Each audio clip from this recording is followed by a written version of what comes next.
бо арзи салом ҳамватанони азиз. имрӯз дар шабакаи фейсбук воқеаеро хондам, ки як автобуси мусофиркаш дар шаҳри Душанбе бо чанд таксӣ бархӯрдааст. 90% мардум комментарияҳошон зидди ронандаи автобус буд. яке мегӯяд вай баралгин хӯрд, беҳуш шуд.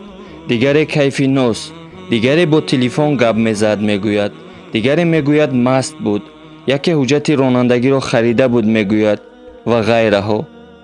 аммо як кас нагуфт, ки марг, фалокат, мусибат бехабар меояд ва ҳар мусибату фалокат аз ҷониби Аллоҳ меояд.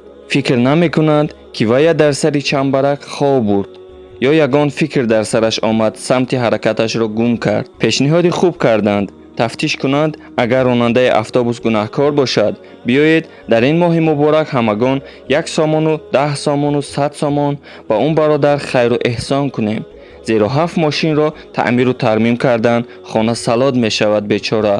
таксиҳо низ бегуноҳ нестанд, зеро онҳо низ тамоми истгоҳҳои нақлиёти давлатиро бесару сомон банд мекунанд ҳама вақт, менависад Салимҷони Ансорӣ, яке аз истифодабарандагони шабакаи фейсбук.